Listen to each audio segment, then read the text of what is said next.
Bienvenidos a todas y a todos. Espero que se encuentren muy bien.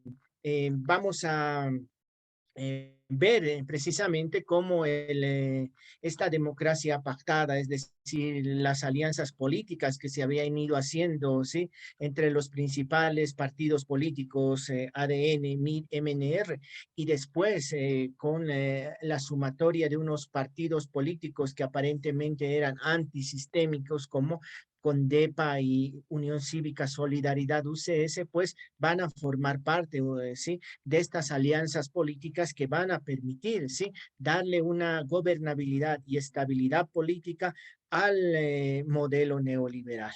Eh, Sin embargo, si bien tenemos el acierto, ¿no? De que los pactos que se han ido dando, el pacto por la democracia, el acuerdo patriótico, la mega coalición, es decir, todos los gobiernos que van a seguir adelante después del gobierno de Víctor Paz Estenssoro, el gobierno de Jaime Paz Zamora, que va a tener un periodo importante, ¿no es cierto?, de 1989 hasta 1993, el periodo de Gonzalo Sánchez de Lozada, del 1993 a 1997, el gobierno el general Hugo Banzer Suárez, que va a cortar su mandato por una enfermedad, y Jorge Quiroga, ¿sí?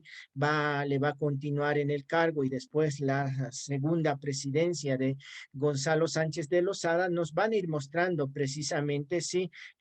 Una suerte de alianzas políticas, ¿sí? Que van a permitir estas alianzas una suerte de estabilidad, de gobernabilidad en el Parlamento para que se pueda efectivizar toda esta serie de decretos, de leyes que van a ir a sustentar, ¿sí? Esta fase neoliberal, ¿no? Pero también otro de los elementos que se va a dar paralelamente a esto es el tema de la constitución de alianzas, no en torno a un programa político, sino en torno a una distribución del aparato público de los partidos políticos que van a, sí, ser predominantes en estas alianzas, sí, o en estos pactos, como se les llamaba, ¿no? Y que van a así constituir redes políticas de corrupción, ¿sí?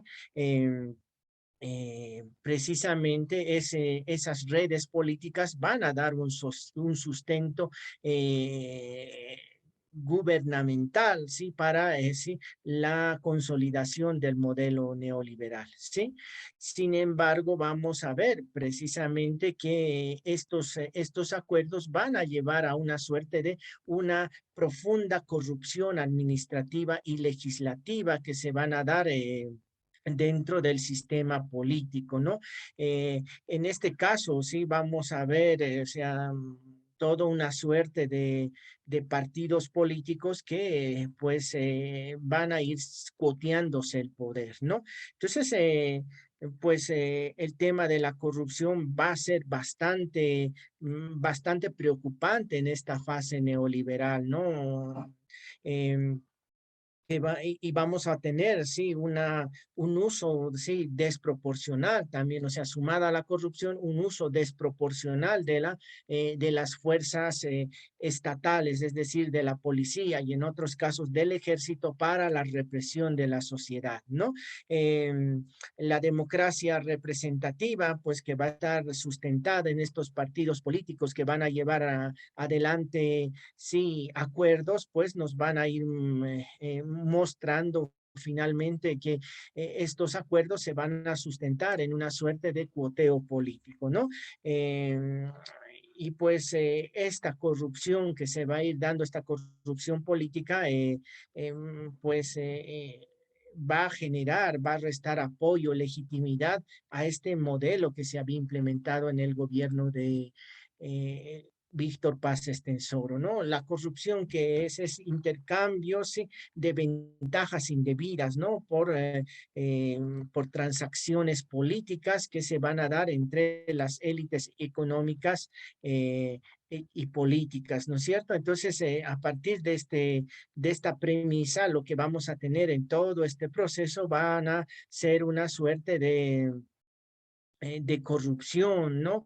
Y esta corrupción, pues, va a ir generando eh, una suerte de desfalco también al Estado, ¿no? Y también, sí, la corrupción va a estar relacionado con precisamente el tema de el narcotráfico, ¿no? O sea, hay un lado corrupto entre en 1985 y el 2002 que nos van a ir mostrando, ¿sí? Cómo ADN, MIR y el MNR van a, sí, generar esta suerte eh, de elementos corruptos, ¿sí?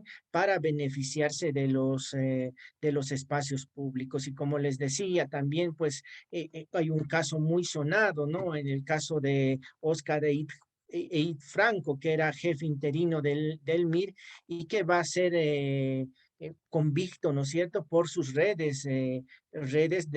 por su relación con el narcotráfico, ¿no? Entonces, esto nos va a ir mostrando que esta suerte de grandes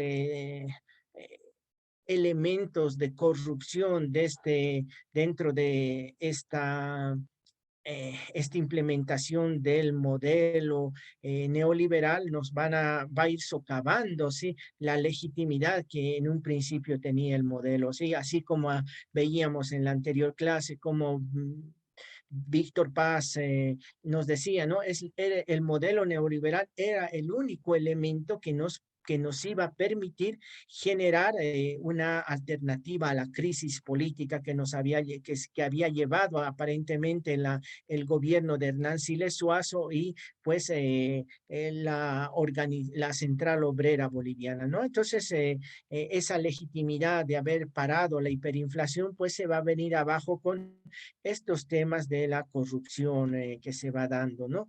Y que van a afectar pues también a los sectores más populares, ¿no? Por ejemplo, se van a dar la quiebra del Banco de Oruro, del banco, de diferentes bancos, ¿no es cierto? Y también una suerte de que hay estafas piramidales, ¿no? De muchos miembros que estaban relacionados con estos gobiernos neoliberales. Es decir, por ejemplo, el caso de los hermanos Arévalo, que tenían su cooperativa, que tenían esta empresa Orcobol, que había llevado adelante una suerte de estafa a las personas que habían confiado sus ahorros, nos estaba mostrando precisamente que estos hermanos habían generado, ¿no? Habían apoyado las campañas Jaime Pazamora, ¿sí? De Hugo Banzer Suárez. Entonces nos está mostrando ahí cómo estas redes de corrupción, ¿sí? Se habían ido instaurando dentro del aparato administrativo, ¿no? Entonces, son muchos los casos que vamos a ir viendo, ¿no? De esta relación de los partidos políticos con temas de corrupción y del narcotráfico, como ya mencionábamos, el caso de Oscar Eid, pero también se dan casos en los que se van comprometiendo el propio ejército, ¿no? Como en 1995, el caso de los narcomarineros, ¿no? Y que estaba precisamente el capitán de fragatos, Pablo Osvaldo Osácate Justiniano, nos van a ir mostrando precisamente cómo desde, sí, las Fuerzas Armadas estaban relacionados con el tema del narcotráfico, ¿no? Y ellos van a ser juzgados en Argentina, ¿no? Y pues ahí nos estaba mostrando que sí, las propias fuerzas, los aparatos represivos estaban relacionados con el tema del narcotráfico, ¿no? La propia policía, ¿no? Sí, que tenía que, sí, generar una suerte de seguridad frente al tema del narcotráfico, pues se daban casos de volteos de droga, de apropiación de los bienes incautados al narcotráfico, ¿no? 1991, pues nos va a ir mostrando, sí, cómo la policía estaba precisamente, ¿no? dando protección hacia el narcotráfico, ¿no? Entonces, pues todos estos elementos van a generar un hartazgo en la población, ¿no? Es decir, estas denuncias, esta suerte de relacionamiento con el narcotráfico van a ir generando que la legitimidad que se había ido construyendo en torno a la implementación del modelo neoliberal, pues empiece a ser cuestionada, ¿no? Eh, y además vamos a tener otro elemento importante, es decir, en todo este periodo van a aparecer dos partidos políticos que van a estar eh, en contra del modelo neoliberal. Me refiero a CONDEPA, sí, Conciencia de Patria, de Carlos Palenque, y Unidad Cívica Solidaridad, de Max Fernández, ¿no? Entonces, digamos que sí, los que estaban, los sectores populares que estaban en contra del modelo neoliberal veían en esta suerte de partidos políticos alternativos a sí, a plantear su desacuerdo en las urnas contra el modelo neoliberal, ¿no? Pero lo que vamos a hablar es precisamente que eh, que estos partidos después van a ser cooptados por el propio sistema y al principio que no querían hacer alianzas con estos partidos denominados tradicionales, ADN, MNR y MIR, al final van a ser parte de estas alianzas políticas, de estos acuerdos y van a ser precisamente parte de la corrupción política, ¿no? Entonces, en todo este periodo podemos, digamos, concluir que existe una estructuración de la corrupción política en relación a una red, ¿sí? Que permite precisamente dar consistencia a los acuerdos, a esta democracia pactada, ¿no? Aparentemente siempre hay un tema que se dice, ¿no? Por fin la Bolivia había llegado a la democracia y había aprendido a pactar, ¿no? Pero estos pactos no tenían que ver con ejes programáticos, sino estos partidos políticos estaban sustentando sus acuerdos, sus pactos en temas, en alianzas que les permitían tener espacios en el poder político y a partir de esos espacios generar una suerte de redes corruptas dentro del aparato estatal, ¿no? Entonces, pues ahí vamos a tener que por qué la población estaba disconforme con ese sistema de partidos aparentemente institucionalizado, aparentemente que iba generando, ¿sí? Estabilidad política, daba gobernabilidad, pues vamos a ver que sí, el tema de la corrupción pues va a afectar grandemente a este tema de la implementación del modelo neoliberal, ¿no? Las redes de corrupción van a generar, ¿sí? Una suerte de defensa de intereses económicos de cada uno de estos partidos, ¿no? Que se va a relacionar precisamente con las actividades que van a llevar adelante, ¿no? Y que van a sustentar precisamente en este tema que va a ser la corrupción. Por eso es que la población pues empieza a cuestionar, a, a- a tratar de resistirse a este modelo neoliberal que precisamente no estaba generando una institucionalidad democrática, ¿no? Porque si bien aparentemente habían instituciones estables como los partidos políticos, sí, la población, la sociedad civil no se sentía representada por estos partidos que aparentemente daban gobernabilidad, pero a cambio de espacios dentro del aparato estatal y estos espacios les permitían, ¿sí? Generar una suerte de corrupción política y la población ya no aguantaba, ¿sí? Eh, Estos acuerdos, estos pactos que les permitía a los partidos políticos dar a sustentar sus redes de corrupción. Entonces había un hartazgo de la población y este hartazgo se va a ir canalizando en primer lugar por estos partidos alternativos, CONDEPA y UCS, denominados también populistas, neopopulistas, pero que después, ¿sí? Como van a ser parte también del sistema, la población no tenía, ¿sí? Mecanismos o canales de expresión que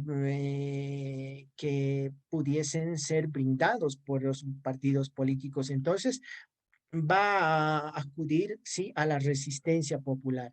Y esta resistencia popular va a estar sustentada sobre todo en el tema de las movilizaciones sociales que van a ir a cuestionar el modelo neoliberal, ¿sí? Y aquí vamos a ver dos elementos importantes, ¿sí? Hoy vamos a tratar, ¿sí? De analizar el tema de la guerra del agua, ¿no? El tema de la guerra del agua se va eh, dar como una suerte de hartazgo de la población contra las privatizaciones, ¿sí? Contra la privatización de empresas públicas y entonces la población va a salir a las calles, ¿sí? Intentando que el servicio de agua potable sea un servicio público, ¿no? Entonces, lo que vamos a ver precisamente en esta parte es analizar la resistencia social al modelo neoliberal. Y esta resistencia se va a constituir en la guerra del agua en primer lugar y después en la guerra del gas, pero también, si no nos olvidemos de las marchas indígenas que van a ser muy importantes para sí, generar una suerte de cuestionamiento a la depredación de la naturaleza por parte de sí, estos partidos políticos que estaban avasallando los territorios comunitarios, ¿no es cierto? Y las poblaciones indígenas de tierras bajas van a llevar adelante una serie de marchas de reivindicación. En la primera marcha por el territorio y la dignidad, ¿sí? Nos van a ir mostrando precisamente ese hartazgo que se va dando en la población en contra del modelo neoliberal. Ahora vamos a ver un poquito sobre la guerra del agua y su eh, ayudante, sí, Alexandro Les, nos va a mostrar un video y después vamos a pasar a explicar precisamente esta gran lucha popular del pueblo cochabambino.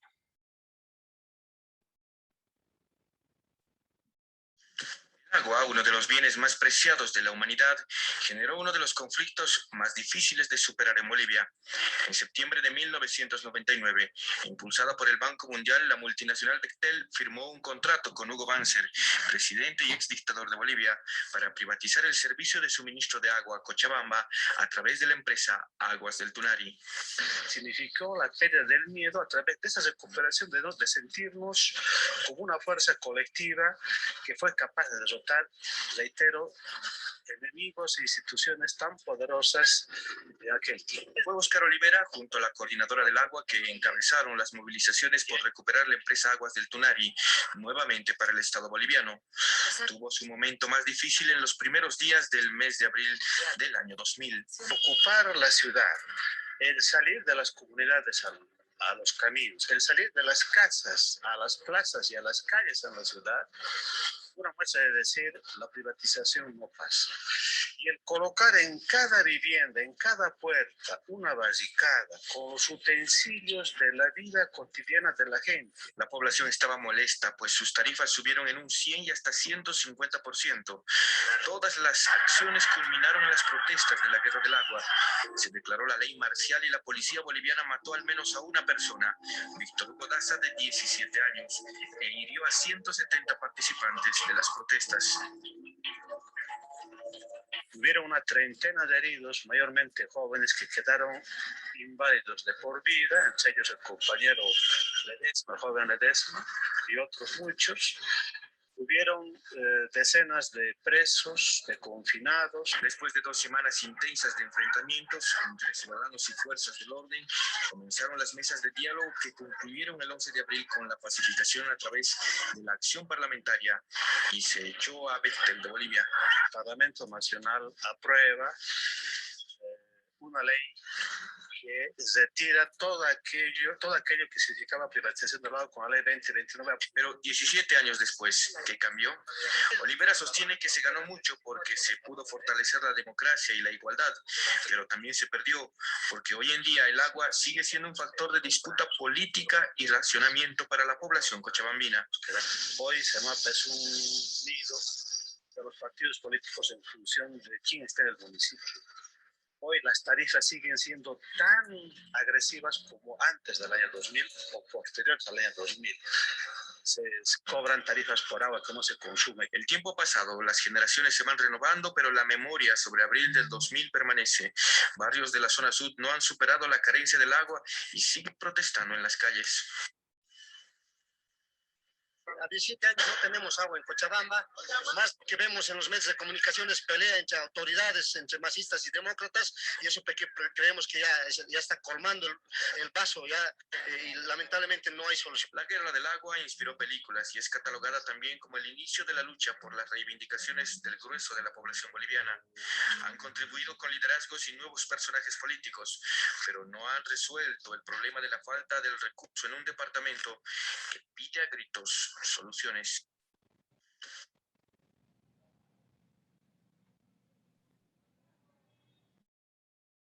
Muy bien, como estábamos observando, la guerra del agua se va a convertir en un elemento fundamental para las movilizaciones y las luchas frente al gobierno, frente al Estado, ¿no? El levantamiento de la guerra del agua marca un periodo importante, un punto de inflexión, ¿sí? Que va a movilizar a la población, ¿sí? Para intentar, sí, que el servicio público no se privatice, ¿no es cierto? Y va a contar precisamente con acuerdos, con alianzas entre los sectores representativos de la población, la CETUCB, la coordinadora del agua, los movimientos sociales, las juntas vecinales, ¿sí? Cochabamba va a ser un elemento central, un punto de quiebre, ¿sí? No solamente para la recuperación del servicio público de agua hacia el Estado, sino porque va a marcar precisamente un tema importante y es el cuestionamiento de la sociedad, el cuestionamiento hacia un modelo, ¿sí? Que no había ido generando satisfacción en la población, ¿no? Entonces, como nos estaba explicando Óscar Olivera, uno de los líderes más importantes de esta movilización del agua, pues las jornadas del 4 de abril, pues Cochabamba del año 2000, es decir, el inicio de este milenio, va a amanecer cercada, ¿no? Y la razón obedecía que la coordinadora del agua de la ciudad y las organizaciones indígenas de los distritos rurales de Cochabamba, ¿sí? Pedían una reserción del contrato con la empresa Aguas del Tunari, ¿no? Esta empresa Aguas del Tunari, como veíamos en la explicación de Óscar Olivera, era una transnacional estadounidense que se iba a encargar de comercializar algo tan preciado para los cochabambinos que era el tema del agua, ¿no? Y los alrededores del área rural cochabambina, ¿no? Entonces, esta coordinadora de defensa del agua y de la vida se va a organizar, sí, a partir de la población del Valle Alto de Cochabamba para reivindicar en su caso el derecho de acceso al agua, ¿no? Y se va a poner en contra de la privatización de CEMAPA, que era la empresa pública que gestiona el agua, ¿no? Esta coordinadora de defensa del agua y de la vida, sí, va a tener precisamente entre las organizaciones que daban vida a esta coordinadora, estaban las asociaciones de riego y comités cívicos, ¿no? De las provincias del Valle Alto, ¿no?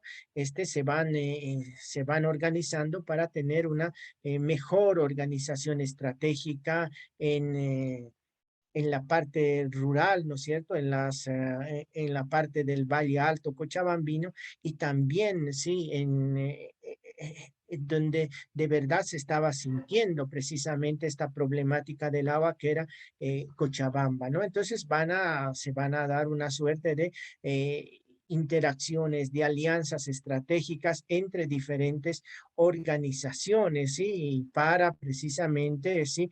Intentar que servicio público de agua no esté en manos privadas, ¿no? Entonces, los fabriles, los maestros, la central obrera departamental, los regantes, las juntas vecinales, ¿no es cierto?, van a dar vida a esta coordinadora de defensa del agua y de la vida, ¿no? Eh, ¿Qué más vamos a tener? Precisamente, pues, se va a dar, ¿no?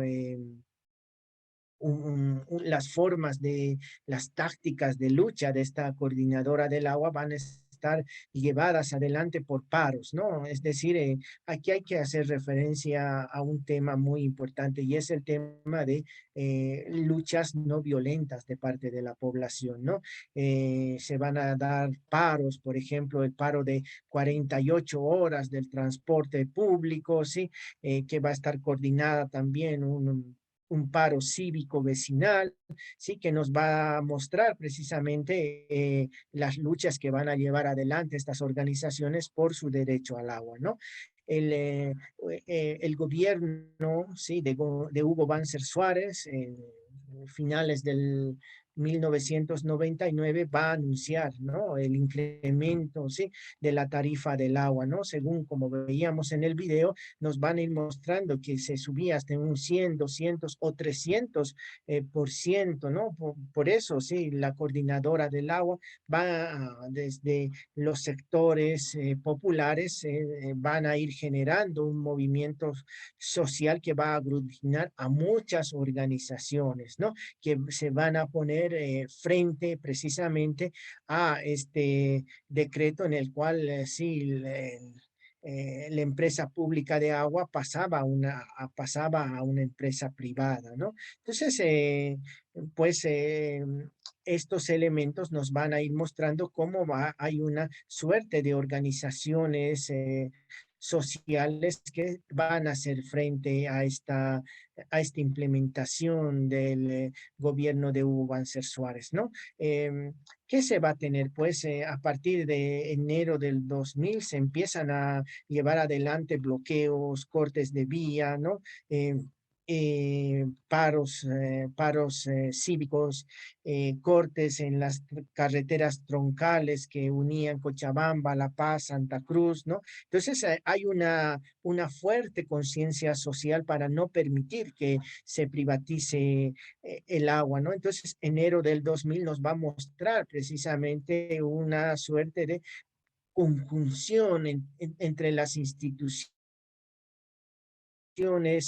sí, que van bien para, sí, para lograr un reversazo, ¿no es cierto? Y en función del bloqueo, de los paros, movilizaciones, huelgas, ¿sí? Van a intentar oponerse a a la implementación, ¿sí?, de esta ley del agua potable, ¿no? Que precisamente la administración del agua, esta empresa Aguas del Tunari, ¿sí?, en contra de Semapa, ¿no? Entonces hay un paro, hay unos bloqueos, unas movilizaciones, cabildos, ¿no?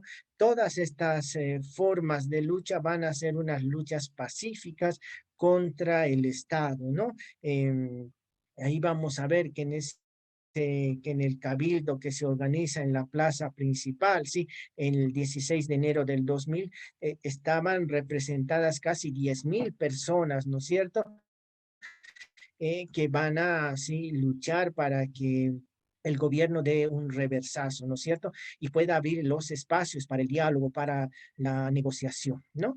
Entonces, aquí se van abriendo algo que hay que rescatar también es que hay una conflictividad muy fuerte entre sociedad y el Estado, ¿sí? La sociedad va sumando legitimidad a las demandas, a su demanda de que no se privatice el agua, el servicio de agua pública, ¿no es cierto? Y pues el gobierno de alguna manera intenta así romper con esa cohesión que se estaba dando en la sociedad, ¿no? Algo que, pues, si bien vemos ahí, ¿no? Que Oscar Olivera va hablando y dice, no, o sea, se ha dado muertes, ¿sí? O ha habido heridos, ¿no? Hay que tener en cuenta que, fíjense, o sea, el mismo gobierno denomina esta movilización de la sociedad como la guerra, ¿no? La guerra del agua. Y después, octubre del 2003 va a ser denominada la guerra del gas. Entonces, ahí el propio gobierno intenta generar, deslegitimar, ¿no es cierto?, estas movilizaciones pacíficas de parte de la sociedad civil, ¿no? Es decir, al señalar, ¿no? Es una guerra, nos está mostrando que mucha, sí, hay una confrontación civil, hay una lucha entre las fuerzas del orden y la población, y como vemos, sí, o sea,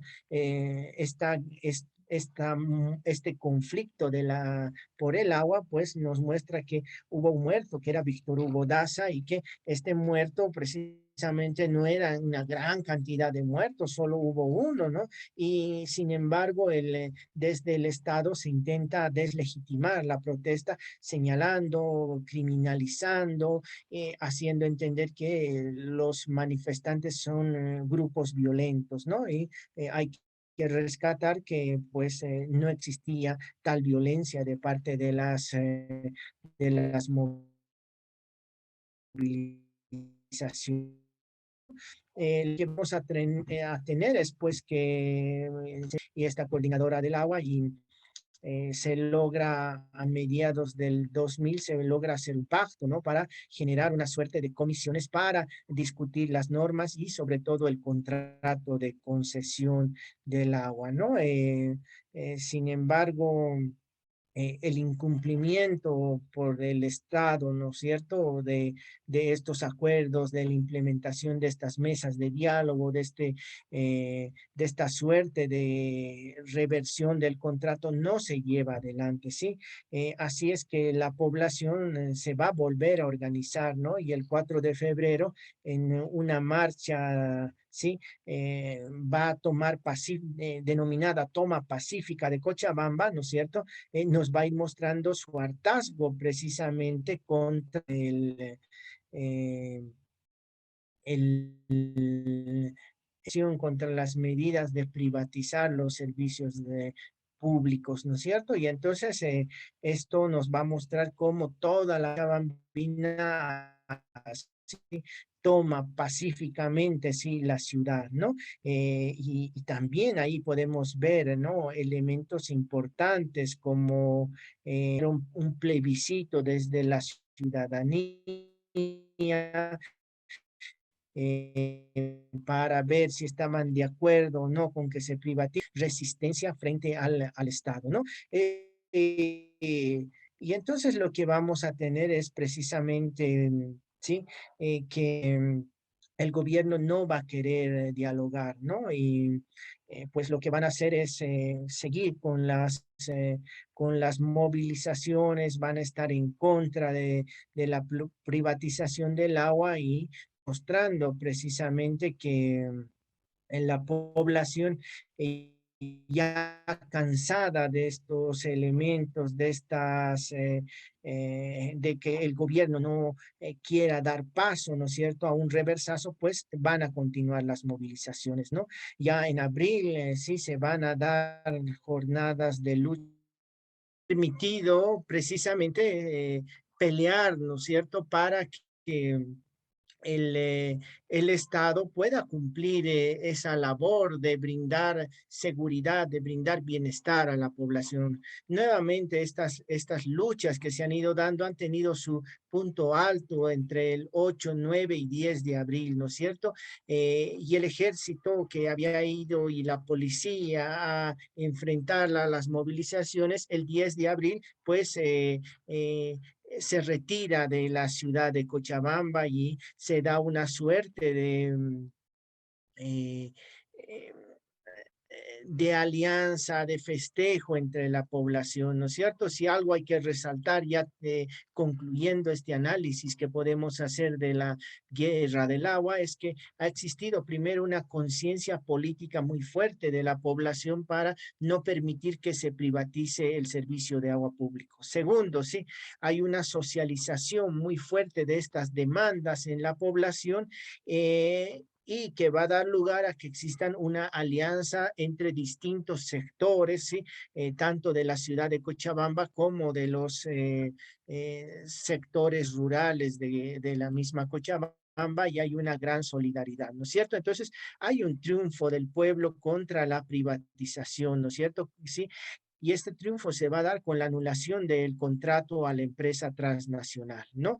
Eh, Sin embargo, hay las investigaciones que llevan adelante Tom Cruise y Pablo Solón, sí, hacen una denuncia y dicen, no, precisamente Aguas del Tunari, sí, la empresa transnacional, sí, ni siquiera había invertido $1 millón en la implementación de esta empresa, ¿no? Y exigía una indemnización porque se le había echado del país de $25 millones, ¿no? Alegando que la convulsión de abril le frustró un negocio en el que se le había garantizado una ganancia de 17 millones por la venta del agua. Entonces, nos está mostrando aquí precisamente que existe una conciencia importante en la población cochabambina y esta conciencia sí, pues se va a convertir también en una lucha pacífica para así que no se lleven adelante la privatización de los servicios públicos, ¿no?